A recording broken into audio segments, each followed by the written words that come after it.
Arteta is about to surprise a lot of people. Is it a good thing? Is it a bad thing? I don't know, but it's going to be surprising, which is kind of why I put it in the title. We're actually going to start with Viktor Gyökeres because there's been some interesting developments around Viktor Gyökeres. We're going to speak about Eze as well because, again, there's been some twists and turns in the story that is Eze to Arsenal, and I want to get everyone's opinions on it. Before I get into the video, if you could do me a quick favour though, and please just hit like on this video. So like I said, we're going to start on Viktor Gyökeres, and that does lead into what I'm talking about with Mikel Arteta. But before I do, there's been a story coming out that there's, a chance, not necessarily a very good chance, but there is definitely a chance that Gabriel Jesus could leave and go over to Brazil. And I wanted to get people's thoughts and opinions on it because it is a massive story. Jesus can be a helpful player at times to this Arsenal squad. It might be towards the back end of the season. So before I give you my thoughts on it, I just want to know everyone else's. So let me know in the comment section, would you allow Jesus to go to Brazil? Let me know. So, Viktor Gyökeres. And I want to start because, look, the big news around Viktor Gyökeres is supposedly he's picked the number 14. And there's kind of a lot of, rival fans digging in with it. There's a lot of Arsenal fans saying, he's jinxed himself. You can't come in and pick Thierrys Number. And I don't feel that same way, if I'm being honest. Now, I understand football tribalism and loyalties, and a lot of people hold the opinion that the number 14 jersey should have been retired. I don't know, but all I'm saying is you can't expect a player to come in and pick a number, and just because he's picked a certain number, say this player is 100% destined to fail. I don't look at it like that. We've had players that have worn the number 14 jersey. Now, I know the weight that it holds, but we've had players come in, and we've actually had some players come in and score a substantial amount of goals while wearing that number. You think of Theo Walcott, you think of Aubameyang, and whether people like Aubameyang and like the way that he left Arsenal and the teams he's played for since then, well, this is a player who scored in and around 30 goals for Arsenal whilst wearing that number 14 jersey. So this isn't necessarily a death sentence for a player coming in. Oh my God, he's picked the number 14. There's no way that this can work because he won't live up to the expectations of Thierry Henry.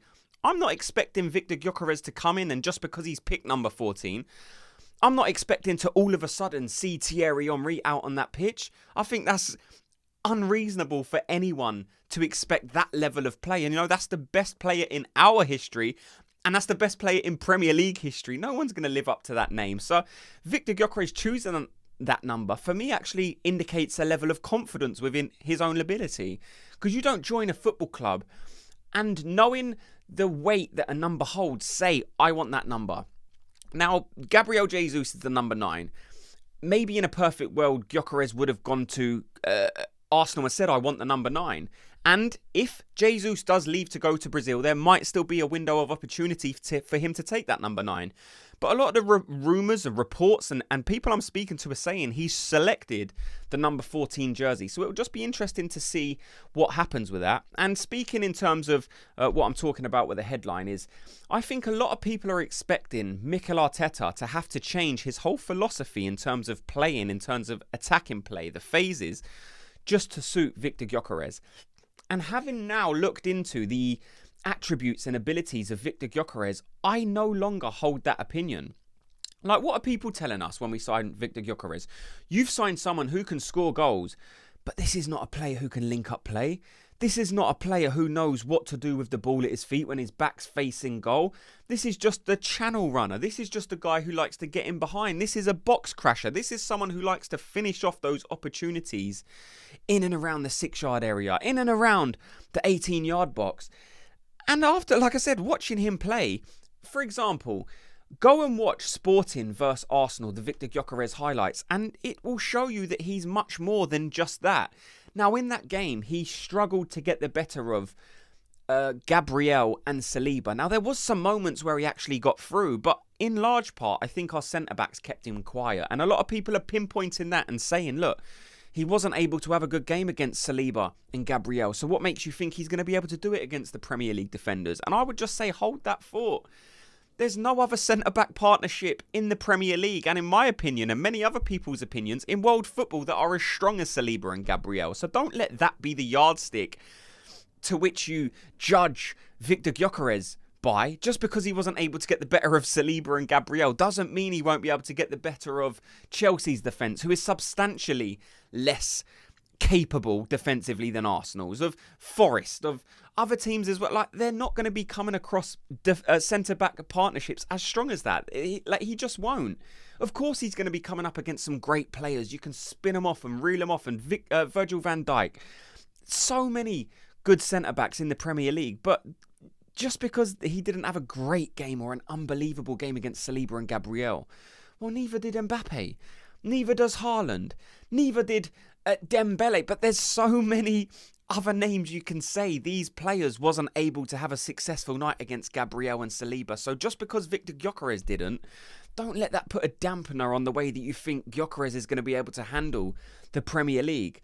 I liked an example someone gave to me. It was someone made a comment about Gyokeres, and someone else said, well, Chris Wood has success in the Premier League, so what makes you think Viktor Gyökeres, with his abilities, won't be able to get the better of some Premier League centre-backs? And that's so true. Like, Chris Wood does get so many chances, so many goals in the Premier League. Now, they're very different players, but it just shows that it doesn't necessarily have to be this world-class player that everyone's thinking of, this small, technical, fast, unbelievable with his feet, can take on players left, right and centre. These are the only players that are going to be able to score goals in the Premier League, like a Saka or a Mo Salah, or, like I said, there's different ways to skin a cat, and Viktor Gyökeres will do it a certain way. Erling Haaland does it a different way. Mo Salah does it a different way. So, yeah, I think this is a player that will get goals, and I think Arteta will not shift his whole philosophy too much to accommodate Viktor Gyökeres. I think we're seeing in pre-season games now, enough football hasn't been played for me to determine the exact patterns of play that's going to be different in this upcoming season. But I think we're seeing some narrower play. I don't think we're necessarily going out as wide as we did last season from what I'm seeing. I think we're playing a lot more centrally. I think we're playing a few more risky balls, it would seem. And maybe that will accommodate Gyokeres. Maybe those risky balls where you do try and thread the ball through an eye of a needle to try and allow your number 9 to run onto those loose balls. Maybe we'll be doing that a little bit more. But I think we're still going to be high possession. I think Viktor Gyökeres will still be able to link up play, whether he's being played a ball from the 2/8s in midfield, be it Rice or Odegaard, hold on to it, allow the wingers to come into behind, play it to a Saka or a Martinelli, and then get himself into the box and wait for the cutback from one of those wingers that he just played it to. I think that kind of play, which is something we've seen from Havertz in previous season, I think that will continue with Gyokeres. Like, something that I really liked about Gyokeres that I didn't really know was in his arsenal was the little flicks. And I always say the best striker we've ever had in terms of those little flick passes is Olivier Giroud. Like, he was so good at angling the foot into a direction. So say if the ball comes onto him straight on, he would just use like the outside of his foot or the heel of his foot to steer it in the direction of the Arsenal player or winger, whoever he was passing to. And I saw a bit of that in Viktor Gyökeres. Now, it's never going to be to the level of a Giroud, because like I said, he's the best example that I can give you. But he does have a little bit of that. This isn't a player where you just have to pass it to him and then he gets his head down and he just wants to sprint towards the goal. He does have a footballing brain. I saw a good interview about, I think it was Nani, and he said, if Viktor Gyökeres come into the league a year ago, I would be worried, but now he's playing with his head. And what he means is, when he first came to Portugal, he used to just have his head down and he would sprint towards the goal, and he was very successful, but now he's actually starting to play a bit as well, and he's very strong. He's very, sensible with his football brain, and that's something I think a lot of people are going to be surprised about when they see Viktor Gyökeres play. It's going to be very, very interesting to see how Arteta does accommodate Viktor Gyökeres, or does he just say, this is the way we're playing, so you're going to have to fit into our system. It's going to be very interesting. Unfortunately, it doesn't look like he's going to make the Newcastle game, but he should make the Tottenham game after that, and there is no better way to introduce yourself to the Arsenal faithful than scoring a goal against Tottenham Hotspur, so I can't wait for that game. Also, I wanted to speak about Eze, because like I said, there's been a bit of a twist, a bit of a turn, and that is, there could be a world where Reese Nelson is offered to Crystal Palace. That is one of the potential suitors for Reese Nelson. We know Fulham are interested. Crystal Palace has also been a team that has been touted as interested in Reese Nelson. So why can't we make a deal happen where we say, right, you give us Eze, because we are apart in terms of valuation at the minute. I think Arsenal are wanting to pay about 60 million. but Palace wants somewhere closer to 70 million. So there's between a 7 and a 10 million pound difference in terms of valuation for the player. So why don't we soften the amount we have to pay by offering someone like Reese Nelson? Now, a lot of people have seen Reese Nelson in the pre-season and actually have said, I want to see this player play for Arsenal next season. And to that, I would say I understand. But then I would also say it's a bit of a gamble. And with Eze, I think you're getting a more ready player to fit into that first team who could secure that left wing role. Now, there will always be rotation. There will always be form of players who are playing to a level where it's like, Eze, Martinelli's in unbelievable form, so he has to play this game. But I think that would be a very, very good battle on the left-hand side. If we had the selection between Martinelli and Eze, I think that's a very, very strong left-hand side. Would I like Reese Nelson in and around the team? Yes, I think it's an extra capable body, but I don't see him being good enough to dislodge one of those players on the wings, and that's where he would want to play. So you have to look at Saka. Is he going to get minutes over Saka? You would have to say no. Will he get minutes over Eze if he comes, or even Martinelli, or maybe even a Trossard? Is he behind those guys in the pecking order? Again, you would say yes. So there will be games where a player like Reese Nelson could be helpful, whether it's in a cup game. But if you can get money for this player and it helps facilitate a deal for Eze, then for me it's kind of a no-brainer. We want this player wants to go to you, your player wants to come to us. Why don't we come to an agreement where you pay us?